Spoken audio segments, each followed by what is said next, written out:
Premièrement, dis-toi dans la vie, pour être tranquille, alhamdoulilah, pour vivre bien, tu n'as rien à prouver aux gens.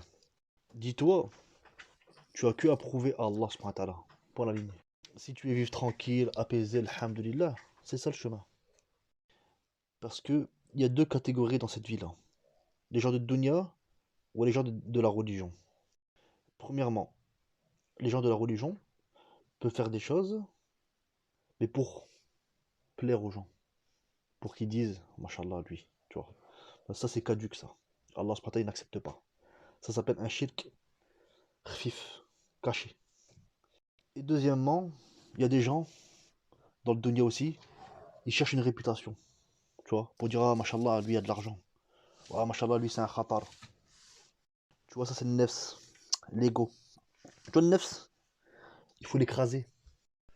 Oublie pas une chose, quand tu seras dans la tombe, tu seras tout seul. Tout seul. Veux-tu savoir si tu es un vrai croyant? Donc, comment savoir si tu es un vrai croyant? Il y a un hadith du prophète Mohammed sallallahu alayhi wa sallam qui dit que le croyant, quand il fait des bonnes actions, il se réjouit, il est content. Et quand il fait des mauvaises actions, il s'attriste, ça lui fait mal. Est-ce qu'on a ce ressenti-là? Réellement. Un exemple simple. Allah subhanahu wa ta'ala, il nous a prescrit 5 prières. Un exemple, quand je me réveille, je me réveille pas pour subh, pour la prière, à l'heure. Est-ce que je suis triste ou c'est devenu mon propre rituel, c'est-à-dire que je me réveille et ma prière, je la décale à plus tard. Bon, bah, allez, quand je me réveillerai, je la prierai. Et ça me fait rien, et ça m'attriste pas, et je ne fais pas tout pour me réformer. C'est pour ça, dans la prochaine vidéo, dans la partie 2, je vais expliquer encore autre chose par rapport à ça, Inch'Allah.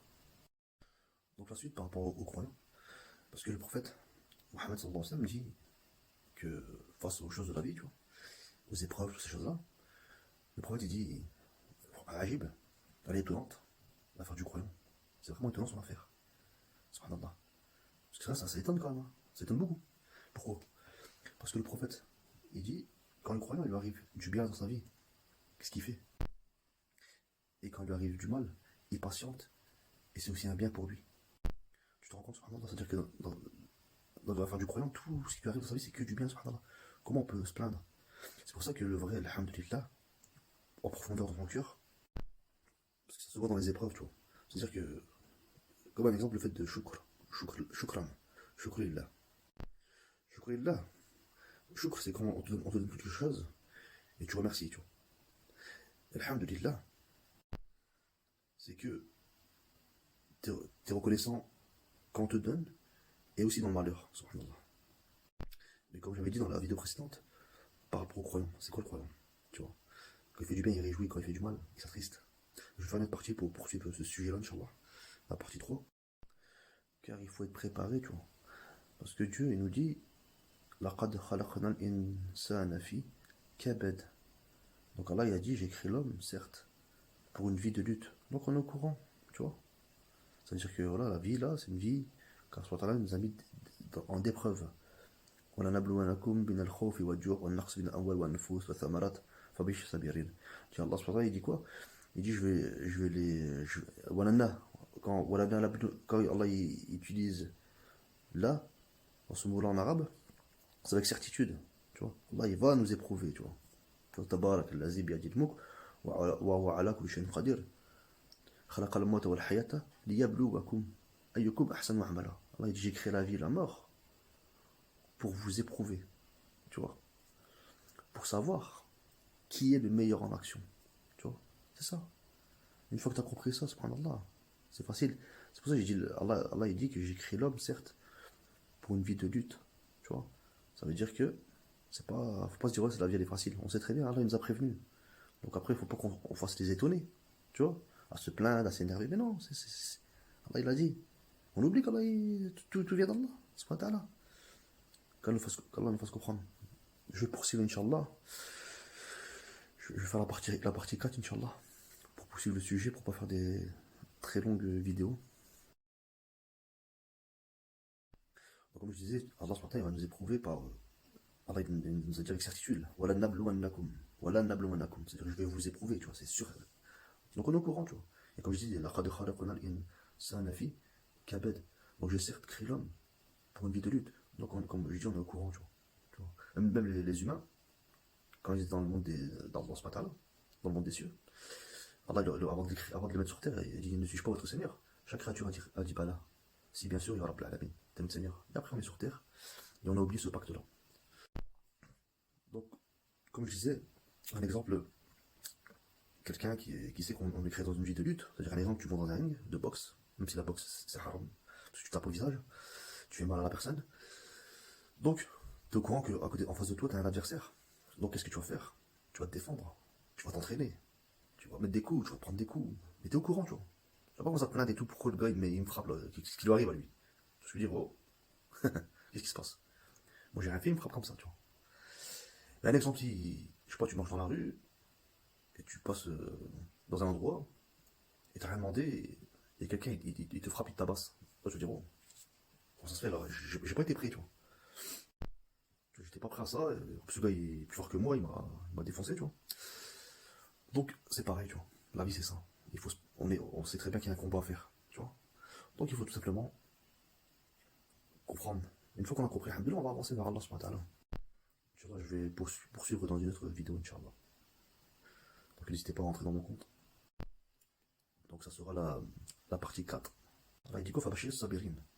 وإذا أصابتهم مصيبة قالوا إنا لله وإنا إليه راجعون. Donc Allah il dit quoi?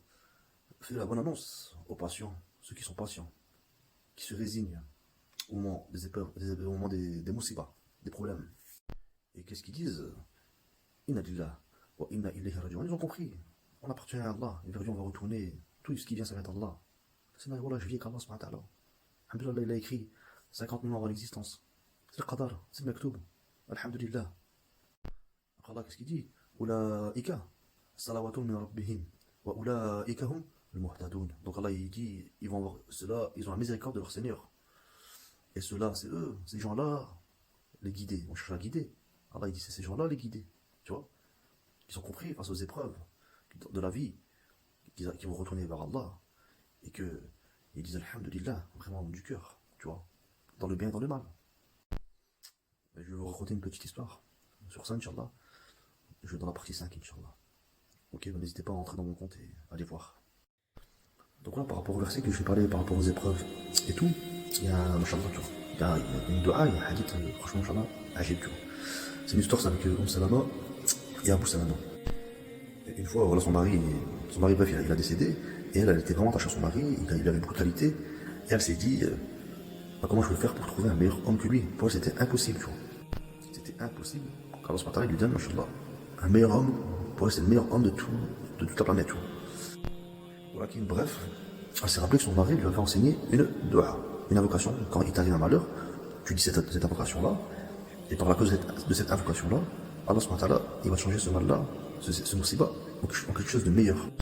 Donc cette dua, c'est quoi? Inna lillah wa inna ilayhi raji'un. Donc nous appartenons à Allah, et vers lui, on va retourner. Allahumma ajirni min musibati. Allahumma, oh Seigneur, Allahumma Allah, récompense-moi dans mon malheur que j'ai eu, Allah. Parce qu'il y en a, ils ont des malheurs, mais est-ce qu'ils sont récompensés? Comment tu réagis, subhanallah? Tu vois, des fois tu t'étais pas récompensé. Comme le hadith que j'avais dit précédemment, allez voir dans ma bio. Wa khufri khayra minha. Tu vois, et change-le, et tu vois, ce musiba-là, change-le par quelque chose de meilleur. Et elle, bon, elle dit cette dua-là, mais pour elle, c'était quelque chose qui était impossible, tu vois. Après quelques temps, le prophète sallallahu alayhi wa sallam est parti la voir, lui rendre visite. Et il lui a dit,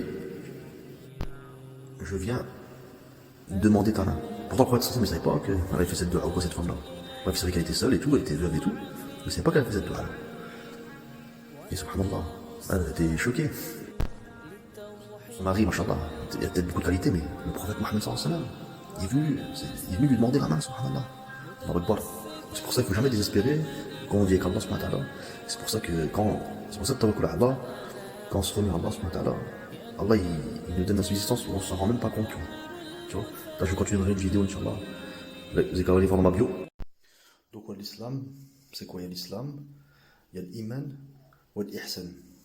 Donc l'islam on connaît, se soumettre aux 5 piliers de l'islam, quand il nous a révélé. L'iman, c'est quoi? C'est croire à Allah, c'est croire aux anges, croire à tous les prophètes, croire à tous les livres qui ont été envoyés, la Torah, l'évangile, les psaumes, le Zabour, tous ces livres-là, on y croit. Croire au jugement dernier, qu'un jour, on va rencontrer notre Seigneur et on va se faire juger sur terre tout ce qu'on a fait. Et le dernier, c'est quoi? C'est croire à la prédestinée, qu'elle soit bonne ou mauvaise. Donc, quand tout va bien, alhamdoulilah, on y croit, mais quand tout va mal, comment on réagit? Est-ce qu'on oublie que toutes les situations viennent d'Allah? Est-ce qu'on est conscient ou on est inconscient? Donc c'est ça, il faut bien réagir, dans le bien et dans le mal. Parce que le prophète sallallahu alayhi wa sallam dit, elle est étonnante l'affaire du croyant. Quand il lui arrive un bien, il remercie Allah. Et quand il lui arrive un mal, il patiente, et c'est aussi un bien pour lui, subhanallah. C'est-à-dire que dans le bien et dans le mal, il n'y a que du khir pour le croyant, subhanallah. Que du bien, t'inquiète pas. T'es croyant, Allah il te veut que du bien. Et le dernier c'est quoi? C'est l'ihsan. Donc c'est adorer Allah comme si que tu le vois. Et que même si tu ne le vois pas, sache que lui, il te voit. Donc tu es conscient. Tu vis qu'Allah, tu sais qu'Allah tout le temps il te voit. Ça veut dire quand tu es tout seul, avec les gens, ou tout seul, avec ton téléphone, tu es conscient. Allah il te voit. Tu ne fais pas les interdits d'Allah. Hada l'ihsan. C'est facile, voilà. Ça veut dire qu'il y a un péché qui se présente à toi, et toi tu sais qu'Allah il te voit, et qu'est-ce que tu fais? Ben tu le fais pas. Subhanallah, pour Allah. Et Allah en échange, qu'est-ce qu'il va te donner? Beaucoup de choses. Pourquoi je dis ça? Parce que le prophète sallam a dit avant Jibril, non, Allah a dit avant Jibril, va voir le paradis.